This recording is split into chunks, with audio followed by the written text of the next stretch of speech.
Hi friends, வணக்கம். Welcome to my channel. So எல்லோரும் எப்படி இருக்கீங்க? I'm very very very sorry. ரொம்ப லேட்டாக தீபாவளிக்கான ஸ்வீட் வீடியோ அப்லோட் பண்ணுறேன். எனக்கு உண்மையாகவே சொல்கிறேன், நான் செஞ்ச ரெசிபிலே பார்த்திங்கன்னா, என்னை டிசப்பாயின்மெண்ட் பண்ணாத ஒரு ரெசிபினா இதை நான் சொல்லுவேங்க. கண்டிப்பாக ஃபஸ்ட் அட்டம்ப்ட்லேயே சூப்பராக வந்துருந்துச்சு. என்னென்னா பாதுஷா. ஸோ அந்த ரெசிபி தான் இன்றைக்கி நம்ம பார்க்க போகிறோம். பின்னாடி கொஞ்சம் நாய்ஸாக இருக்குது, கொஞ்சம் அட்ஜஸ்ட் பண்ணிக்கோங்க. ஸோ நானும் இந்த 2-3 நாளாக வீடியோஸ் போடணும், ஸ்வீட் வீடியோஸுங்கிறே பக்கத்தில் கன்ஸ்ட்ரக்ஷன் ஒர்க் போயிட்டுருக்கனால ரொம்ப சவுண்டாகவே இருக்குது. ஸோ இன்றைக்கி கொஞ்சம் கம்மியாக இருக்கனால தான் இந்த வீடியோ நான் எடுத்து அப்லோட் பண்ணுறேன். ஸோ கண்டிப்பாக நான் உங்களுக்கு மெஷர்மெண்ட் வீடியோவில் காமிச்சிருக்கேன். அதை கண்டிப்பாக ஃபாலோ பண்ணுங்கள். சூப்பராக வந்துச்சுங்க. நீங்கள் பிகினர்ஸாக இருந்தாலும் சரி, இல்லை இந்த மாதிரி ஸ்வீட் செய்யறதுக்கு பயப்படுற பர்சனாக இருந்தாலும் சரி, வீட்டில் செஞ்சால் நல்லா வருமோன்ட்டு செம்மையாக கண்ணை மூடி செய்யலாங்க. நம்ம குலோப் ஜாம் எப்படியோ அந்த மாதிரி தான் இந்த ரெசிபியும். ஸோ இப்போ எப்படி செய்யலான்னு பார்க்கலாம். நான் காமிச்ச டம்ளர் பார்த்திங்கன்னா, இன்றைக்கி நான் 100 கிராம் அளவுக்கு தான் எடுத்திருக்கேன். எனக்கு ஒரு 10-15 கிடச்சா போதும் அப்படின்றதுனால ஒரு 100 கிராம் அளவுக்கு மைதா எடுத்துக்கலாம். ஸோ இந்த மாதிரி ஒரு கப்பில் மைதா எடுத்துக்கலாம். அளவு மட்டும் சொல்கிறேன். ஒரு 100 கிராம் அளவுக்கு மைதா, ஒரு பிஞ்ச் சால்ட்டு, அதே பிஞ்ச் அளவுக்கு பேக்கிங் சோடா அண்ட் ஒரு ஸ்பூன் அளவுக்கு பார்த்திங்க அப்படின்னா கேர்டு, அதுக்கப்புறம் ஒரு 2 ஸ்பூன் அளவுக்கு கீ. இதுதான் மெஷர்மெண்ட்டு. உங்களுக்கு விருப்பம் இருந்துச்சுன்னா ஒரு 2 ஸ்பூன் நீங்கள் தண்ணிக்கு பதிலாக பால்லேயே கூட பிசைஞ்சிக்கலாம். அது கொஞ்சம் ரிச்சாக இருக்கும் டேஸ்ட்டு. ஸோ இன்றைக்கி நான் தண்ணி ஊற்றி தான் பிசைஞ்ச மாவு. இதுக்கு மாவு பார்த்திங்கன்னா, ஃபஸ்ட்டு இந்த இன்க்ரீடியன்ட்ஸ் எல்லாம் மிக்ஸ் பண்ணிக்கணும். மிக்ஸ் பண்ணிவிட்டு நம்ம பூரிக்கு பிணையும் இவ்வளோ ஒரு மாதிரி ரொம்ப கல்லாகவும் இல்லாமல் சாஃப்டாகவும் இல்லை, அந்த மாதிரி பிணையணும். பட் ஆனால் இதுக்கு 1 2 பிணையணும்னு சொல்லுவாங்கள்ல மாவு, அந்த மாதிரி பிசையணும். அப்போ தான் உங்களுக்கு பாதுஷா அந்த லேயர்ஸ் நல்லா ஃபார்ம் ஆகும். இப்போ நான் 2 ஸ்பூன் நெய் ஆட் பண்ணிக்கிட்டேன். இப்போ மிக்ஸ் பண்ணிக்கலாம்.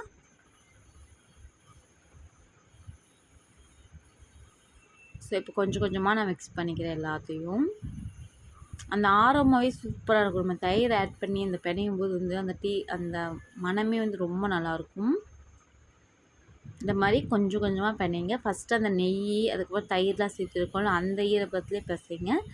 அதுக்கப்புறம் கொஞ்சம் கொஞ்சமாக தண்ணி சேர்த்துக்கோங்க. இப்போ நம்ம நார்மலாக சப்பாத்தி மாவு பிசையும்போது தண்ணி அதிகமாக போச்சு, இல்லைனா நம்ம மாவு ஆட் பண்ணுவோம், அந்த மாதிரிலாம் இதில் பண்ண முடியாது. மெஷர்மெண்ட் மாறிடுச்சு அப்படின்னா நமக்கு பாதுஷா நல்லா வராது. ரொம்ப கெட்டி ஆயிரும், இல்லைனா ஏதாவது சொதப்பிடும். ஸோ இந்த மாதிரி பிசைச்சிக்கோங்க. குலோப் ஜாமுன் கண்டிப்பாக போடுறவங்களுக்கு இது ரொம்ப ரொம்ப ஈஸியாக இருக்கும். ஸோ இந்த மாதிரி மாவு பிசைச்சிக்கோங்க.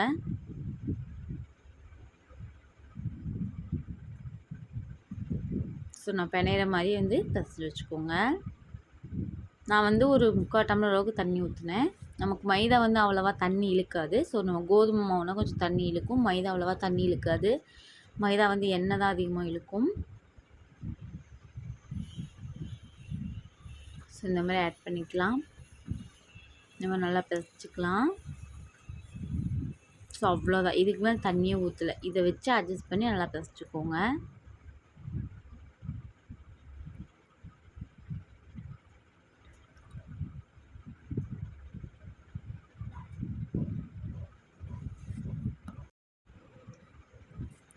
இந்த மாதிரி மாவை பிசைஞ்சதுக்கப்புறம் இந்த மாதிரி பிச்சு பிச்சு மேலே மேலே மேலே அடுக்குங்க. அடுக்கிட்டு ஒரு பவுலோ இல்லை ஒரு ஈர துணியோ போட்டு மூடி வச்சுருங்க. மாவு காயாமல் இருக்கும்.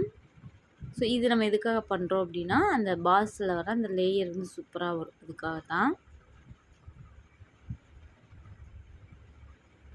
எனக்கு எப்போவுமே டேஸ்ட் இந்த பாதுஷா, தேன் முட்டா, அதுக்கப்புறம் குலோப் ஜாம், இது 3மே கொஞ்சம் ஒரே மாதிரி இருக்கிற மாதிரி தான் இருக்கும். ஸோ உங்களுக்கு எப்படி அப்படின்றத சொல்லுங்கள். ஸோ இப்போ இவ்வளோதான் பிசைஞ்சாச்சு. இதை ஒரு மூடி போட்டு மூடி வச்சுக்கலாம்.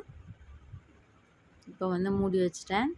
இப்போ அடுத்து நம்ம பாகு ரெடி பண்ணிக்கலாம். இது minimum 15 minutes, maximum ½ an hour to 1 hour ஊறணும். I'm extremely sorry. ஸோ அந்த கிளிப்பிங் மிஸ் ஆயிருச்சு. ஸோ நம்ம எந்த மாவில் எடுத்தோமோ அந்த மாவுலேயே 1 டம்ளர் அளவுக்கு சர்க்கரை எடுத்துக்கிட்டு 1 டம்ளர் அளவுக்கு தண்ணி ஊற்றிட்டு 1 to 2 ஏலக்காய் பிச்சு போட்டுக்கோங்க. பிச்சு போட்டு நம்மளோட விளக்கெண்ணெய் இருக்குன்னு சொல்லுவாங்கள்ல, விளக்கெண்ணெய் பதம் அப்படி பிசு பிசுன்னு இருக்கும்ல, அந்த அளவுக்கு பாகு தனியாக இறக்கி வச்சுக்கோங்க. இப்போ நம்ம எடுத்த மாவுமே ஊறி ரெடி ஆயிடுச்சு. ஸோ இந்த மாதிரி கொஞ்சமாக மாவு எடுத்துக்கோங்க. ஸோ இந்த மாதிரி கொஞ்சமாக மாவு எடுத்துக்கோங்க. ஸோ இதில் வந்து சைஸ்லாம் வந்து பெரிய விஷயமே கிடையாது. நல்ல பெரிய பாதுஷா போட்டிருந்தேன் அப்படின்னா ஒரு 5 பாதுஷா எனக்கு வந்திருக்கும். ஸோ இதில் வந்து பார்த்திங்கன்னா இது கம்ப்ளீட்டடாக உங்களோட விஷ் தான். நீங்கள் பட்டன் பாதுஷா இல்லை மினி பாதுஷா இல்லை வந்து பெரிய பாதுஷா கடைகளில் கிடைக்கிற மாதிரி அது எப்படி வேணாலும் போட்டுக்கலாம். அந்த சைஸ் அப்படின்றது முக்கியமாக அது வந்து உங்களோட விருப்பம் தான். ஒன்றுமே கிடையாது. ஒரு உருண்டை எடுத்துகிட்டு லைட்டாக ஒரு இது பண்ணிவிட்டு லைட்டாக கையை குழி பண்ணுவோம்ல, குழி மாதிரி வச்சுட்டு லைட்டாக ஒரு ஹோல் போட்டிங்க அப்படின்னா முடிஞ்சுச்சு, அவ்வளோதான். சும்மா ரொம்ப வந்து வலுவலுன்னு சுற்றாதீங்க. ஏன்னா அந்த லேயர் வந்து இருக்காது, ஓகேங்களா? அதுக்காக தான். ஸோ இந்த மாதிரி இருந்தால் மட்டும்தான் உங்களுக்கு வந்து பாதுஷால வந்து லேயர் வரும். ஸோ இந்த மாதிரி எல்லாத்தையும் நம்ம உருட்டி இப்போ எடுத்துக்கலாம். ஸோ எனக்கு மினி பாதுஷா தான் வேணும். அதனால வந்து இப்போ எல்லாத்தையும் நான் வந்து இந்த மாதிரி உருட்டி எடுத்துக்கிட்டேன். ஸோ இப்போ எடுத்தது எல்லாத்தையுமே வந்து பார்த்திங்கன்னா அடுத்த ஸ்டெப்புமே ரொம்ப ரொம்ப முக்கியமான ஸ்டெப்பு. என்ன ஸ்டெப் அப்படின்னா எண்ணெய். நம்ம நார்மலாக எண்ணெய் நல்லா ஹீட் பண்ணிட்டு கண்டிப்பாக பொரிக்கவே கூடாது. ஸோ எண்ணெய் வந்து நல்ல ரொம்ப நம்ம கையை உள்ளே விட்டாலே நமக்கு வெது வெதுன்னு இருக்கணும். ஸோ அந்த மாதிரியான ஒரு அளவில் வந்து பார்த்திங்க அப்படின்னா நீங்கள் வந்து எண்ணெய் காய வச்சு ஒவ்வொன்றா போட ஆரம்பிச்சிருங்க. ஏன் அப்படின்னா இல்லைன்னா மேலே வந்து நல்லா அந்த லேயர் வந்து நல்லா வெந்துட்டு உள்ளே வந்து மாவு அப்படி இருக்கும். அதுக்காக தான் அந்த வந்து எண்ணெய் வந்து காயக்கூடாதுன்னு சொல்கிறது. இப்போ வந்து நம்ம எல்லாத்தையும் ஒவ்வொன்றா சேர்த்துக்கலாம். இது சிப்ஸு பொரிச்ச எண்ணெய் இருந்துச்சு. ஸோ அதனால தான் அந்த உள்ள வந்து பிளாக்காக இருக்கிறது. அதை மைண்ட் பண்ணிக்காதீங்க. ஸோ அந்த எண்ணெய் தான் நான் மறுபடியும் ரீயூஸ் பண்ணுறேன். ஓகேங்களா?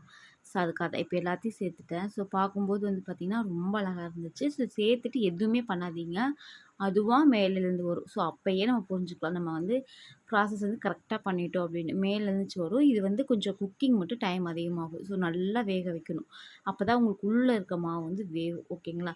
ஸோ இப்போ இது நல்லா வேகட்டும். சைட் பை சைடு நம்ம ஜீரா இருந்துச்சுல அதை வந்து நீங்கள் செக் பண்ணிக்கோங்க. வெது வெதுன்னு இருந்துச்சுன்னா ஓகே. இல்லை ரொம்ப ஜில்லுன்னு ஆறி போயிருந்துச்சு அப்படின்னா லைட்டாக ஹீட் பண்ணிக்கோங்க. ஸோ அவ்வளோதான். இப்போ இது எல்லாத்தையும் பொரிக்கலாம். பொரித்து எடுத்துக்கலாம். வந்து திருப்பி போட்டு எடுத்துக்கலாம். இப்போ பார்த்தீங்கன்னா நல்லாவே வெந்துருச்சு.